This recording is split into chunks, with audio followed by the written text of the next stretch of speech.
Banco do Brasil na tela aí a 27,92. Felipe, mudou alguma coisa para você com esse desdobramento das ações de Banco do Brasil? Vamos lá. Eu queria falar com vocês basicamente aqui, bem rápido, sobre a bonificação. Aí já é o segundo tópico da nossa live, sobre a Klabin. Né? Klabin, que não tem o histórico de fazer bonificação, é algo bem pontual. E respondendo aqui o Wesley, CEMIG vai ter bonificação? Vai ter sim. Wesley, se eu não me engano, é 30% a proposta que foi para a Assembleia. Eu aposto que tem muita gente que não faz ideia que vai ter essa bonificação de CEMIG.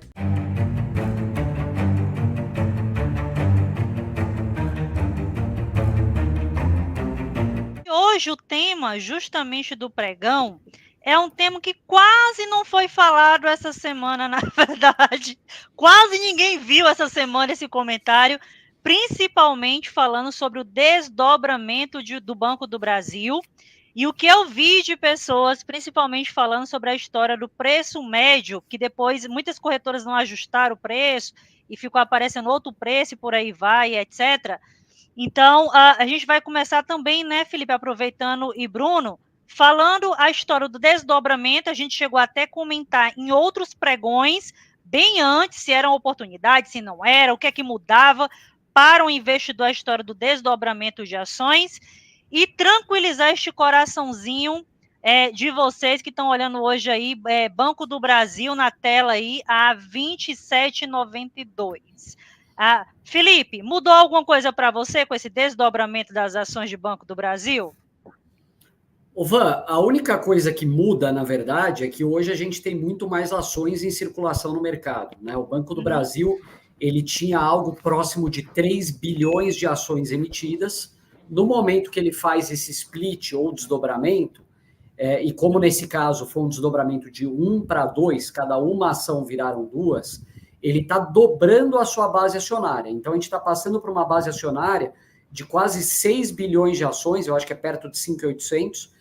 E no momento que isso acontece, primeiro, você não tem nenhuma modificação em termos de valor de mercado, porque o valor de mercado, você multiplica o preço, a cotação, pela quantidade de ações emitidas. Nesse caso, você tem a cotação pela metade, vezes o dobro da base acionária, ou seja, o mesmo valor de mercado. Nada muda nesse caso. Essa é uma estratégia que acaba sendo adotada por muitas empresas para aumentar a liquidez do papel. No caso do Banco do Brasil, eu acho que foi muito mais para você ter uma cotação nominal num preço mais baixo. Mas, enfim, eu particularmente, eu tenho sido cada vez mais adepto a... Não que eu não compre empresas com bases acionárias maiores, mas eu prefiro empresas com liquidez limitada. Eu acho que a liquidez excessiva ela pode gerar alguns problemas. Não acho que isso vá penalizar o Banco do Brasil. Né? E acho que só um último ponto, antes de passar para o Brunão, é a questão do efeito psicológico. Antigamente, hoje eu já não vejo falando tanto sobre isso, né? Mas quando se falava sobre desdobramento no passado, se falava muito sobre o efeito psicológico da empresa ter a cotação perseguindo o valor anterior ou perseguindo a cotação dos pares. Eu, honestamente, não acredito nisso. Então, e eu acho que existem vários trazer depois de empresas que desdobraram e nunca mais recuperaram o seu valor de mercado. Então, não eu acho que não tem nada a ver. Eu acho que a empresa, para ver uma reação positiva na sua cotação, nada melhor do que o lucro. Se ela cresce lucro ao longo dos anos, a cotação acompanha, ou melhor, a cotação geralmente até antecipa, né, Brunão? O que você acha? Eu acho exatamente o que vocês dois estão falando, e eu queria trazer só um pouquinho aqui de um conteúdo extra, que muita gente perguntou lá na plataforma da GEF o seguinte: pô, meu yield on cost dobrou, isso está certo, está errado, tem que ser corrigido? E aí eu gosto muito de fazer um pequeno aqui resumo sobre o que é o yield on cost. É o que você recebeu nos últimos 12 meses pelo seu preço médio. Basicamente é isso. Só que o que acabou acontecendo? Como nós tivemos um desdobramento, nosso preço médio caiu pela metade. Naturalmente, o yield on cost ele vai subir e ele não está errado, porque o que você já recebeu em 12 meses já é seu. Então, essa parte da divisão ela está correta. Porém, o seu preço médio caiu pela metade. O que vai acontecer daqui para frente? Com o passar do tempo, o seu yield on cost ele vai voltar para a normalidade, ele vai decrescendo até voltar ao valor real que ele está apresentando. Isso muda alguma coisa na estratégia? Não, é apenas uma pequena distorção matemática. Você continua sendo remunerado da mesma maneira antes do desdobramento. Mas muita gente ficou um pouco assustada. Putz, tem erro aqui na minha corretora, no plataforma.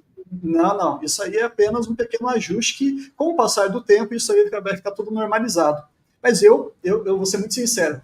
Dá um gostinho muito bacana você ver uma quantidade maior de ações na carteira. Eu fiquei feliz, pelo menos. Sei que é psicológico, mas investir também é psicologia, né? Então, eu fiquei tranquilo. Falei, poxa, Pode falar. Não, falando, né, que você disse que ficou confortável, eu vou mentir para vocês, não. Eu olhando na tela, R$27, eu sei que é meramente psicológico. Uma pechincha. Gente, hoje o dia tá maravilhoso, na verdade. Então, na verdade, o preço a gente olhando ali, e tem nessa questão comportamental mesmo, né? A gente tem a impressão que a gente olha assim, gente, mas ontem eu estava falando quase R$60, agora tá 27. Então, ainda mais com o payout que eles anunciaram, que foi de 40 para 45, foi, Bruno, se eu não me recordo? Isso mesmo. Não foi? E teve todo aquele histórico que eles já definiram, tudo bonitinho esse ano, para mim ficou uma delícia. Então, eu fico entusiasmada, apesar de que sei de todas essas nuances que a gente está comentando aqui, a questão mais comportamental. Já tem gente, Bruno e Felipe, né, que já estava preocupada com a declaração do imposto de renda do próximo ano, como é que vai ficar o preço médio.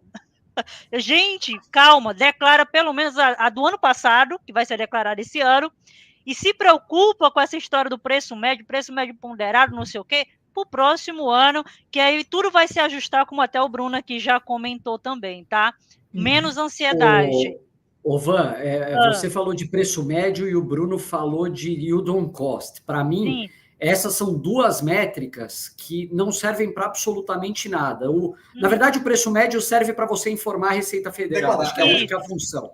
Isso. Mas não são métricas para tomada de decisão. Eu vejo muita gente falando, nossa, o meu yield on cost dessa empresa é fantástico e eu nunca vou vender ela. Não é assim que você deveria pensar. Você deveria olhar para frente e ver se ela é uma empresa que ainda vai te remunerar, se ela está com uma cotação favorável em relação ao que ela vale de verdade, enfim. Mas só pegando o gancho em um ponto que você falou, Bruno, a questão do dividendo, é importante dizer que no momento que você dobra a base acionária, você vai ter o lucro sendo distribuído para uma base 2 vezes maior. Então, o lucro por ação ele vai acabar mudando e o dividendo por ação ele vai acabar mudando. Na verdade, vai acabar caindo pela metade. Só que no momento que você tem um dividendo por ação que é a metade e tem 2 vezes a quantidade de ações que você tinha anteriormente, nada muda. Então, tudo isso para dizer que você sai no 0 a 0 de todo esse movimento, né? Talvez você fique um pouquinho mais feliz por ver a quantidade maior de ações lá. Eu também fico feliz quando eu vejo, Brunão. E eu não sei se vocês até se lembram, mas eu até, em pregões anteriores, eu até brinquei com o hashtag desapega do preço médio. Tirando a questão do imposto de renda que a gente está falando aqui, mas desapega um pouco, porque o pessoal fica, eu só vou comprar quando a ação bater o meu preço médio, abaixo do meu preço médio, e às vezes acaba perdendo um tempo precioso na minha visão. Então fica muito ancorado, que é um viés, inclusive, né, comportamental, fica ancorado ali, fica muito preso na questão do preço médio. Mas podem ficar tranquilos, tá, senhores? É isso aí. Bruno, tem algum ponto que você ia apresentar, que você estava falando? Eu tenho A gente vai falar de bonificação ainda, né, Bruno? Exato. Eu só queria falar de desdobramento, eu queria perguntar para vocês o que vocês têm visto de outras empresas fazendo. Vocês se recordam de alguma que recentemente desdobrou? Eu vi uma pergunta aqui no chat. Magazine Luiza? Não, Magazine, acho que grupou, né? Não foi? Grupou, não foi? Foi grupou, né? Que eu me lembre, a SLC foi uma recente. Foi. A Ferbasa foi outra. E que eu me lembro um pouquinho mais para trás, eu me lembro da Cosan, do Grupo Ultra, que mais? BTG, B3, Ferbasa, isso mesmo. Que eu me lembro são essas, assim, mas esse ano particular, ou nos últimos meses, eu me lembro de SLC e Ferbasa, não me lembro de mais nenhuma, não. Sim. Acho que também teve, se eu não me engano, de Kepler-Weber, se eu não me engano, no ano passado também teve, mas qual que seria o ponto sobre os desdobramentos, Felipe? Que elas não voltaram ao preço, pelo que eu entendi, original do que era antes. Nem todas, né? Nem todas, mas assim, quando a gente olha, por exemplo, uma que eu me lembro muito bem foi a Cosan. A Cosan, ela fez a Transmissão Paulista foi outra que fez uns anos atrás. A Cosan, ela tinha um preço ali perto de R$100 ou 90 e poucos reais, desdobrou de 1 para 4. Se você olha o preço dela hoje, que é em torno de R$15, ela equivale a R$60 no preço antigo. Então, eu acho que essa comparação é algo muito importante de você sempre lembrar de fazer, porque a memória de mercado acaba te trazendo essa dificuldade às vezes, né? Mas, enfim, vamos pular para a bonificação, Brunão? Você ia começar aí. Só tem um ponto, eu lembrei de Magazine Luiza, mas de fato teve desdobramento de Magazine Luiza lá atrás, 2020, lá 2019, 2017. É porque eu tinha essa lembrança de Magazine Luiza. Quando tá bombando, desdobra. Quando tá uma draga, agrupa. Essa é a regra. É isso. Mas vamos lá. Eu queria falar com vocês basicamente aqui, bem rápido, sobre a bonificação. Aí já é o segundo tópico da nossa live, sobre a Klabin. Né? Klabin, que não tem o histórico de fazer bonificação, é algo bem pontual. Eu, particularmente, não sei vocês, eu gosto de empresas que fazem poucas bonificações. Quando vem, maravilha, mas eu não gosto de ficar aumentando muito a base acionária, não. E aí, eu preparei aqui, basicamente, o que seria bonificação. Pegando um pouquinho mais daquela parte mais técnica, quando a gente recebe dividendos, né, ou juros de capital próprio, isso é uma forma de bonificação. É uma bonificação em dinheiro. Porém, a gente mais conhece, o jargão mais conhecido é a bonificação em ações. Bruno, o que significa isso? Basicamente, a empresa vai lá e te dá ações e você tira nenhum centavo do seu bolso. Mas tem alguns pequenos probleminhas ali em relação, principalmente, ao cálculo do preço médio. E diante da quantidade muito grande que a gente recebeu lá no Instagram e também dentro da plataforma da GF, a gente preparou aqui 3 slides rapidinho para a gente explicar como é que vocês vão calcular o preço médio de vocês. Tá? É bem legal isso aqui, é bem intuitivo. Depois, se vocês quiserem assistir novamente, só voltar na live, vai estar tudo gravado. Paulinho, por favor. Vamos lá, pessoal. São 3 slides, é bem rápido. Simulação aqui da Klabin. Vamos pegar uma pessoa, um cidadão ali que tem 1.000 ações da KLBN 4. Vamos colocar como preço médio R$4 para facilitar a nossa conta. E vai ter, então, a bonificação de 10%. Então, o que o cara vai ganhar? Ele vai ganhar 10% em cima daquilo que ele já tem. Se ele tem 1.000, ele vai ter 100 novas. E lá no comunicado da Klabin, muito interessante, que é na segunda página, na última linha praticamente, o último parágrafo, ele fala assim para vocês: custo atribuído às ações bonificadas, R$ 2,84. Guarde essa informação, você não tem que pagar nada, mas a gente vai ter que usar. Qual que é o grande ponto aqui? Toda vez que a gente fala de preço médio, a gente tem que falar do nosso custo total dividido pela quantidade total de ações. Esse primeiro slide está te mostrando que começou com 1.000, bonificou 100, você vai terminar com a quantidade final de 1.100. Até aí, beleza. Paulinho, o próximo. Agora vamos pensar em termos de custo. Se eu tenho um preço médio de R$4 e eu tenho 1.000 ações inicialmente, meu desembolso, eu tive que comprar quanto? Algo próximo a R$4.000. Na verdade, rigorosamente R$4.000. E agora essas ações bonificadas, essas 100 ações, elas têm um custo unitário para a Receita Federal apenas de R$ 2,84. Então, qual que vai ser o custo dessas ações bonificadas? 100 vezes o custo unitário. Somando essas duas pontas, você chega em 4.284. Aquilo que você tirou do seu bolso e aquilo que você vai ter que declarar em relação à bonificação lá para a Receita. Paulinho, resumindo toda essa nossa história, qual que vai ser o nosso preço médio pós-bonificação? É o nosso custo total, que a gente acabou de falar, dividido pela quantidade total que a gente viu lá no início. Traduzindo em números, 4.284 dividido por 1.100.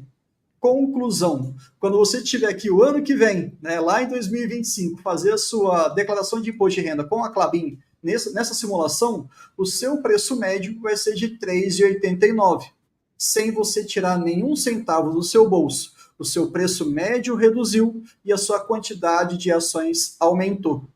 Tem uma particularidade aí muito interessante, mas eu vou deixar apenas para quem é já assinante do AGF+, faremos um texto lá falando sobre quando uma empresa bonifica com um custo acima da cotação. Mas isso é um extra. Eu queria só trazer esses slides, é bem tranquilinho, e aí depois você pode ir pausando e colocando os números das suas ações e os seus preços médios. A conta vai ser a mesma. Acho que fica legal a gente trazer essas contas, porque às vezes a pessoa pode se embananar lá na frente, e a nossa ideia é sempre simplificar a vida de todo mundo. Não é isso? Deixa eu pegar Deixa eu pegar uma mensagem que o Adriano colocando. Van, qual é o livro que vocês indicou mais ou menos um mês atrás? O título é O Mesmo de... Nossa, agora eu não lembro. Eu vou ficar... Qual é? O mesmo... De sempre. Mesmo de sempre. Me lembro que... Isso, pronto, anota aí, pessoal, era exatamente isso daí. Deixa eu mandar um beijão aqui, antes da gente já finalizando, o João Paulo me mandou uma mensagem que é contribuidor aqui do AGF, mande um abraço para todo mundo e para mim, então não esqueci, seu danado, viu? E aproveitando, quer ler a pergunta dele aí, Bruno? Vamos lá. João. O bom de uma base maior é a liquidez, e essa memória que tende a puxar no tempo, mas o que governa mesmo, no final das contas, é o lucro por ação, o payout e o dividendo no bolso.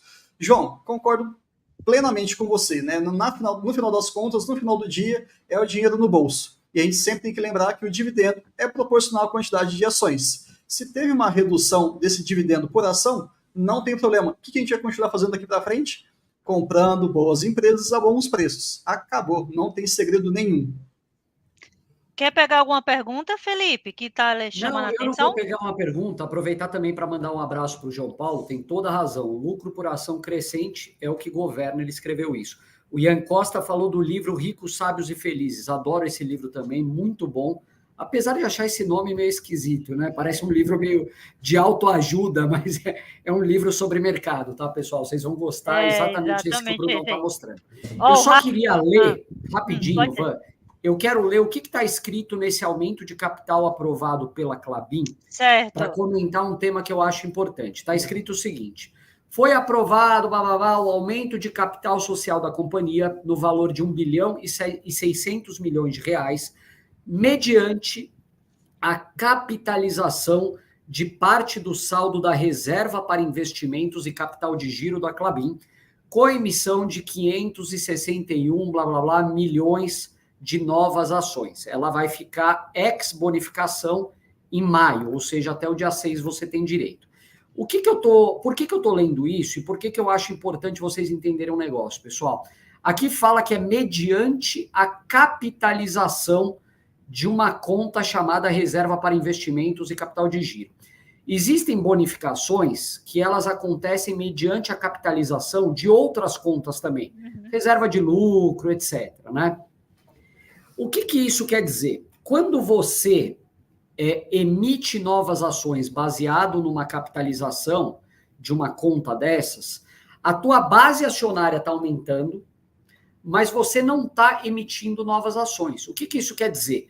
Você não tem entrada de caixa na companhia. É simplesmente uma criação de novas ações, mas não é uma capitalização no modo de subscrição, por exemplo, que você emite novas ações para captar recursos. E quando isso acontece da forma que a Klabin está propondo aqui, você não tem efeito no patrimônio líquido da empresa. Você simplesmente está trocando de uma conta para outra. Você pega, por exemplo, a reserva de lucro, a reserva de capital de giro, ou de investimentos, como no caso. Essa reserva, ela abaixa e você aumenta o capital social da companhia e com isso você tem essa capitalização e novas ações emitidas. Ou seja, o efeito prático também é nenhum, e a proporção, nesse caso 10%, ela é dada para todos os acionistas de maneira igual. Então não existe diluição, não existe nenhuma perda de direitos que você teria. Quem são empresas que costumam bonificar com frequência, né? Acho que as principais são os bancos. Eu me lembro várias, Bradesco nem se fala, Itaú, Itaúsa foi bastante. E eu acho que aí vem aquele ponto que você estava falando, né, Brunão? Você aumenta demais a base acionária. Você olha, por exemplo, a base de um Bradesco é gigantesca, não me lembro de cabeça. mais de 10 bilhões de reais, mais de 10 bilhões de ações. Uma recente, uma que costuma sempre bonificar também, que eu tenho em carteira, é a CEMIG, vocês devem se lembrar, e geralmente algumas bonificações generosas, 30%, 40%. E eu vi alguém comentando aqui no chat sobre Gerdau, e Gerdau também é uma que anunciou agora recentemente. E respondendo aqui o Wesley, CEMIG vai ter bonificação? Vai ter sim, Wesley, se eu não me engano, é 30% a proposta que foi para a Assembleia. É só esperar a Assembleia para sair esse resultado. Felipe, só para a gente fechar esse assunto, que eu acho que foi muito bacana você trazer a informação. Paulinho, consegue subir, por favor, a imagem? Que é o seguinte, olha que interessante, lá no documento, lá na própria proposta da Assembleia, ela explica, a Klabin, o porquê que ela vai fazer esse aumento com a bonificação e as consequências. E basicamente é o que o Felipe acabou de falar para a gente. A gente está ali tem que atender o dispositivo lá de uma lei de 76. Chegou no limite do saldo de reservas de lucro. É uma continha que a empresa tem, está no seu limite, e agora o que ela está fazendo? Só jogando no capital social. Então esse dinheiro já estava com a empresa. Ela poderia distribuir para a gente, em forma de dinheiro, não tem problema nenhum, ou ela poderia simplesmente falar assim, peraí, vou incorporar isso no meu capital social para poder fazer o que eu tenho que fazer, e aí essa reserva, esse limite, ele vai ser respeitado. Então isso também é uma grande motivação, e é uma lei já antiga. E todas essas informações, pessoal, tudo isso que a gente está falando, está sempre disponível no site de RI. Esse é o comportamento que a gente quer desenvolver cada vez mais com vocês. São documentos extensos, grandes, mas a gente pode ir pincelando aos poucos. Felipe falou um pouquinho, Vanessa também, eu também, um exemplo. E aí, aos poucos, você vai tomando autonomia, até um pouco de coragem para falar assim, peraí, por que está fazendo essa bonificação? Está tudo lá escrito. Só queria trazer essa foto aqui, que eu acho que era importante, foi até um investidor do AGF que separou para mim, eu falei, cara, sensacional, vou levar isso para a live. Mas é isso. E, Brunão, olha que coisa interessante, né? Eu acho que em linha com essa pergunta do Wesley. Eu estava abrindo aqui, enquanto você fala, a proposta da administração para a Assembleia da CEMIG. Né? A Assembleia da CEMIG que vai acontecer no dia 29 de abril. Ali já tem a matéria que foi proposta pela administração, que é justamente dessa bonificação. Estou vendo aqui 30%. Então, se você tem a confiança de que isso vai ser aprovado, assim como foi nos outros anos, e eu acho que é muito difícil uma matéria como essa não ser aprovada, você já sabe de uma informação antes dela ser divulgada ao mercado. Não teve nenhum aviso, não teve nenhum fato relevante comunicado ao mercado, mas está na proposta da administração da Assembleia. Então, quem lê esses documentos, e no AGF+, a gente dá tudo mastigadinho, você acaba tendo uma vantagem com relação ao restante do mercado. Eu aposto que tem muita gente que não faz ideia que vai ter essa bonificação de CEMIG. Com certeza. E é muito legal que algumas propostas, que nem você falou, vai ser aprovado, né, nessa Assembleia. Pessoal, é só a gente fazer um estudo retrospectivo. Começa a acompanhar as suas empresas para ver se aquele dividendo que está ali na proposta da Assembleia efetivamente foi aceito, foi votado favoravelmente. E dependendo da empresa, você começa a falar assim, opa, é uma espécie do MDI, né? É uma informação que a gente consegue até antecipar e aproveitar essas informações positivamente para o nosso investimento. Então, de fato, Felipe, é perfeito isso. A gente tem que ser um pequeno dono, pessoal. A ideia é essa. Você tem que conhecer a sua empresa. O que o outro sabe ou não, o que está falando, ruído, ok, isso sempre vai ter, mas você tem que buscar informação de qualidade. Tá bom? Eu gostei até de uma mensagem aqui do Wilson, né? Beijão, Wilson, tudo bom? Abração, Wilson. Que é a questão da carteira pulverizada. Então, se a gente vai acompanhar uma carteira com essa riqueza de detalhes, ou com esse acompanhamento um pouco mais próximo, é muito difícil, eu fico sempre espantado quando eu vejo uma pessoa com 20, 30, 40 empresas na carteira, eu não tenho competência para acompanhar tudo isso, nem tempo eu tenho para fazer isso. Então, quanto menos empresa na carteira, ou pelo menos você sabe o que é que você está investindo, na minha visão, melhor, né? Então, cuidado para não ter uma pulverização na sua carteira de investimentos.